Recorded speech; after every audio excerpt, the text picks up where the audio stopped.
എല്ലാവർക്കും നമസ്കാരം. ഇന്ന് നമുക്ക് വളരെ ടേസ്റ്റി ആയിട്ട് എങ്ങനെയാണ് ബീട്രൂട്ട് വെച്ചിട്ട് മെഴുക്ക് പുരട്ടി ഉണ്ടാക്കുന്നത് നോക്കാം. സാധാരണ ബീട്രൂട്ട് മെഴുക്ക് പുരട്ടി എല്ലാവർക്കും അങ്ങനെ ഇഷ്ടപ്പെടാൻ ചാൻസ് ഇല്ലാത്തൊരു ഐറ്റമാണ്. എനിക്ക് പൊതുവേ ഇഷ്ടമില്ലാത്തൊരു സാധനമാണ്. പക്ഷേ ഈ രീതിയിൽ നിങ്ങളൊന്ന് ട്രൈ ചെയ്ത് നോക്കൂ, തീർച്ചയായിട്ടും നിങ്ങൾക്ക് ഇഷ്ടപ്പെടും. അത്രയ്ക്ക് ടേസ്റ്റിയാണ്. നമുക്ക് ബീട്രൂട്ട് തോരനേക്കാട്ടിലും ടേസ്റ്റി ആയിട്ട് നമുക്ക് ഇഷ്ടപ്പെടും.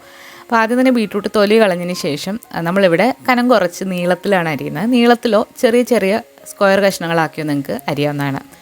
ബീട്രൂട്ട് തൊലി കളഞ്ഞ് നന്നായി കഴുകിയിട്ടാണ് അരിഞ്ഞെടുക്കുന്നത്. അപ്പോൾ ഇതേപോലെ നീളത്തിൽ നമ്മൾ അരിഞ്ഞെടുത്തിട്ടുണ്ട്. ഇതോടൊപ്പം തന്നെ ഒരു സവാളയും ഒരു 3 പച്ചമുളകും കൂടി നീളത്തിൽ അരിഞ്ഞിട്ട് മാറ്റി വെക്കാം. ഇനി ഒരു പാനിൽ കുറച്ച് എണ്ണ ഒന്ന് ഒഴിച്ചു കൊടുത്തിട്ടുണ്ട്. ഒരു 2 ടേബിൾ സ്പൂൺ വരെ നിങ്ങൾക്ക് ചേർക്കാം. വെളിച്ചെണ്ണയോ സൺഫ്ലവർ ഓയിലോ എടുക്കാവുന്നതാണ്. ഇതിലേക്ക് ഒരു 3-4 അല്ലി വെളുത്തുള്ളി ഒന്ന് ചതച്ചതാണ് നമ്മൾ ഇടികല്ലിലിട്ട് ഒന്ന് ചതച്ച് എടുത്തിരിക്കുന്നതാണ്. കുറച്ച് കറിവേപ്പില നിങ്ങൾക്ക് ഇഷ്ടമാണെന്നുണ്ടെങ്കിൽ ചേർത്താൽ മതി. മെഴുക്കുവരട്ടിക്ക് സാധാരണ ചേർത്തില്ലെങ്കിലും കുഴപ്പമില്ല. ഇത് നന്നായിട്ടൊന്ന് മൂപ്പിച്ചെടുക്കാം. തീ ഒന്ന് കുറച്ചിട്ടിട്ട് വേണം ഇത് മൂപ്പിക്കാനായിട്ട്. ഇനി നമ്മളിതിലേക്ക് പൊടികൾ ചേർക്കുകയാണ്. അപ്പോൾ ഇത് ഒരുപാട് അങ്ങ് മൂത്ത് വരുന്നതിന് മുന്നായിട്ട് തന്നെ നമ്മളിതിലേക്ക് മഞ്ഞൾപ്പൊടിയും മുളക് പൊടിയാണ് ചേർക്കുന്നത്. മഞ്ഞൾപ്പൊടി ഒരു 1/4 ടീസ്പൂൺ മഞ്ഞൾപ്പൊടി ഇതിലേക്ക് ചേർക്കാം. അതുപോലെ തന്നെ എരിവിന് ആവശ്യമായിട്ടുള്ള മുളക് പൊടി നമുക്ക് കാശ്മീരി മുളക് പൊടിയാണ് നമ്മളിവിടെ എടുത്തിരിക്കുന്നത്. 1/2 ടീസ്പൂൺ മുതൽ 3/4 ടീസ്പൂൺ വരെ എടുക്കാം. നിങ്ങൾ എത്രയാണോ ബീട്രൂട്ട് എടുത്തിരിക്കുന്നത് അതിനനുസരിച്ചിട്ട് മുളക് പൊടി ചേർക്കാവുന്നതാണ്.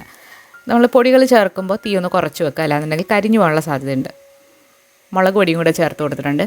ഇനി ഇതിലേക്ക് കുറച്ച് ഉപ്പും കൂടെ ചേർത്തിട്ട് ഇതിൻ്റെ പച്ചമണം നന്നായിട്ടൊന്ന് മാറ്റിയെടുക്കാം. പൊടികളുടെ പച്ചമണമൊക്കെ നന്നായിട്ട് മാറി വന്നിട്ടുണ്ട്. ഇനി ഇതിലേക്ക് നമ്മൾ അരിഞ്ഞു വെച്ചിരിക്കുന്ന ബീട്രൂട്ടും അതുപോലെ തന്നെ സവാള, പച്ചമുളക് ഇതും കൂടെ ചേർത്തിട്ട് നമുക്ക് നന്നായിട്ടൊന്ന് ഇളക്കിയിട്ട് അടച്ചു വെച്ചിട്ട് വേവിക്കാം. സവാളയും നമ്മൾ നീളത്തിലാണ് അരിഞ്ഞിരിക്കുന്നത്.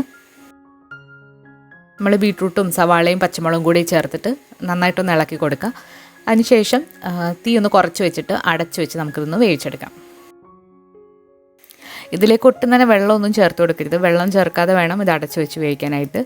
ചെറുതീയിലിട്ടിത് അടച്ചു വെക്കുമ്പോൾ തന്നെ നന്നായിട്ടിത് വെന്ത് കിട്ടും. അപ്പോൾ അടച്ചു വെച്ചിട്ട് നമുക്കൊരു 2-3 മിനിറ്റ് ഒന്ന് കുക്ക് ചെയ്തതിന് ശേഷം നമുക്ക് വീണ്ടും ഒന്ന് തുറന്ന് നോക്കാം. അപ്പോൾ ബീട്രൂട്ടൊക്കെ നന്നായിട്ട് വെന്ത് വന്നിട്ടുണ്ട്. ഇനി ഇത് തവി വെച്ചിട്ട് നന്നായിട്ട് ഇളക്കി കൊടുക്കുക. ഇനി തീ അല്പം കൂട്ടി കൊടുക്കുന്നതുകൊണ്ട് കുഴപ്പമില്ല. ബീട്രൂട്ട് നന്നായിട്ടൊന്ന് മൊരിഞ്ഞ് വരാൻ വേണ്ടിയിട്ടാണ്. ഈ സമയത്ത് നമുക്ക് ഉപ്പൊക്കെ നോക്കിയിട്ട് വേണമെന്നുണ്ടെങ്കിൽ കുറച്ചുകൂടെ ചേർത്ത് കൊടുക്കാം. ബീട്രൂട്ട് കുറച്ച് മധുരമുള്ളൊരു പച്ചക്കറിയാണല്ലോ, അപ്പോൾ അതുകൊണ്ടാണ് പൊതുവേ നമ്മൾ മെഴുക്കുവരട്ടി വെക്കുമ്പം അത് അത്ര ഇഷ്ടം ആകാത്തത്. പക്ഷേ ഈ രീതിയിലൊന്ന് ട്രൈ ചെയ്ത് നോക്കുക. കുറച്ച് മുളക് പൊടിയും അതുപോലെ തന്നെ ഇനി അവസാനം നമ്മളിതിലേക്ക് കുറച്ച് കുരുമുളക് പൊടിയൊക്കെ ചേർക്കുന്നുണ്ട്. അപ്പോൾ അതൊക്കെ ചേർത്തിട്ടുണ്ടാക്കുമ്പോൾ നല്ല ടേസ്റ്റാണ്. അതുപോലെ തന്നെ നല്ലതായിട്ട് ഇത് മൊരിച്ചെടുക്കണം, അപ്പോഴാണ് ഒന്നുകൂടെ നല്ല ടേസ്റ്റ് കിട്ടുന്നത്. ഇതുപോലെ തന്നെ നമ്മൾ ബീട്രൂട്ട് തോരൻ അപ്ലോഡ് ചെയ്തിട്ടുണ്ട്. ഒരുപാട് പേര് നല്ല ഫീഡ്ബാക്ക് എന്നുള്ള റെസിപ്പിയാണ്. അതൊരു സ്പെഷ്യൽ രീതിയിലാണ് നമ്മൾ ഉണ്ടാക്കുന്നത്. അപ്പോൾ ആ റെസിപ്പി ഇതുവരെ കണ്ടു നോക്കാത്തവരാണെങ്കിൽ തീർച്ചയായിട്ടും അതുകൂടെ ഒന്ന് കണ്ടു നോക്കണം.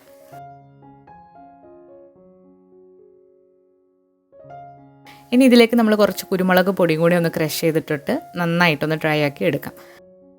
ചോറിൻ്റെ കൂടെ കഴിക്കാനായിട്ട് നല്ല ടേസ്റ്റി ആയിട്ടുള്ളൊരു മെഴുക്ക് പുരട്ടിയാണ്. അപ്പോൾ ഇതുവരെ ബീട്രൂട്ട് ഇഷ്ടമില്ലാത്തവർ പോലും കഴിക്കുന്ന രീതിയിലുള്ള ഒരു ടേസ്റ്റാണ്. അപ്പോൾ എല്ലാവരും ഒന്ന് ട്രൈ ചെയ്ത് നോക്കിയിട്ട് നിങ്ങളുടെ അഭിപ്രായങ്ങൾ അറിയിക്കുക. അതുപോലെ ബീട്രൂട്ട് തോരൻ്റെ റെസിപ്പി ഇതുവരെ കാണാത്തവർ കണ്ടു നോക്കുക.